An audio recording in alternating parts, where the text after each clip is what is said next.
ആണ്. ഒരു കുടുംബത്തിന്റെ ഏക വരുമാന മാർഗമായിരുന്ന ഒരു വഴിയോര വിൽപ്പനശാല തകർത്ത സാമൂഹ്യ വിരുദ്ധരെ കണ്ടെത്താതെ പോലീസിന്റെ ഒളിച്ചുകളി.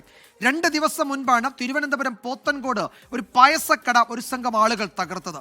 റസീനയുടെയും കുടുംബത്തിന്റെയും ഉപജീവന മാർഗം ഇല്ലാതാക്കിയവരെ കണ്ടെത്താൻ പോലീസ് ഒന്നും ചെയ്യുന്നതേയില്ല. ആ റിപ്പോർട്ടിലേക്ക്. 2 ദിവസങ്ങൾക്ക് മുമ്പാണ് പോത്തൻകോട് കാട്ടായിക്കോണം ജംഗ്ഷനിൽ പായസം വിറ്റ് ഉപജീവനം നടത്തുന്ന റസീനയുടെ കട മദ്യപിച്ചെത്തിയ 2 അംഗ സംഘം വാഹനമിടിച്ച തകർത്ത് കളഞ്ഞത്. ഇക്കഴിഞ്ഞ 18 വൈകുന്നേരം 4 മണിയോടെയാണ് 2 അംഗ സംഘം പായസം വാങ്ങാനായി റസീനയുടെ താൽക്കാലിക കടയിലെത്തിയത്. പായസം കഴിച്ചതിനു ശേഷം പാഴ്സൽ ആവശ്യപ്പെട്ടു. അപ്പോഴേക്കും പായസം തീർന്നിരുന്നു. പാഴ്സൽ നൽകാത്തതിനെ തുടർന്ന് കടയിലുണ്ടായിരുന്ന റസീനയുടെ മകനെ കയ്യേറ്റം ചെയ്യാൻ ശ്രമിച്ചു. അപ്പോഴേക്കും അവിടെ എത്തിയ മാതാവ് റസീന ഇക്കാര്യം ചോദ്യം ചെയ്തു. തുടർന്നാണ് യുവാക്കളെത്തിയ വാഹനത്തിൽ കയറി ആ വാഹനം ഉപയോഗിച്ച് കട ഇടിച്ചു തകർത്തത്. സംഭവത്തിൽ പോത്തൻകോട് പോലീസിൽ പരാതി നൽകിയിട്ടും നിസ്സാര വകുപ്പുകൾ മാത്രം ചുമത്തി കേസെടുത്തു എന്നാണ് ആക്ഷേപം.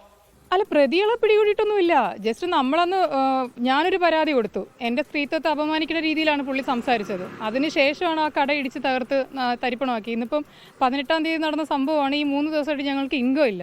ഞങ്ങളുടെ ആ ഒരു ജീവിത മാർഗ്ഗമാണ് ആ തകർത്ത് തരിപ്പണമാക്കി ഇട്ടേക്കുന്നത്. ഞങ്ങൾ കരുതി അറ്റ്ലീസ്റ്റ് ഒരു മഹസർ എഴുതാൻ ഒരു പോലീസുകാരനെങ്കിലും വരുമെന്ന് പറഞ്ഞ് നമ്മൾ അവിടെ സാധനങ്ങളൊന്നും മാറ്റിയിട്ടില്ല.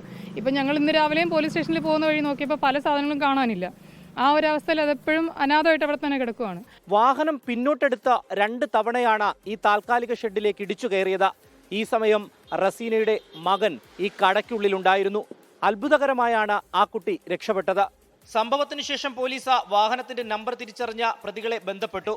ഞങ്ങൾ യൂത്ത് കോൺഗ്രസ് നേതാക്കളാണെന്നും സ്റ്റേഷനിൽ വരാൻ മനസ്സില്ലെന്നുമായിരുന്നു പോലീസിനോട് ഇവർ പറഞ്ഞത്. സംഭവം നടന്ന ദിവസങ്ങൾ കഴിഞ്ഞിട്ടും ഇതുവരെ പോലീസ് പ്രതികളെ പിടികൂടിയിട്ടില്ല.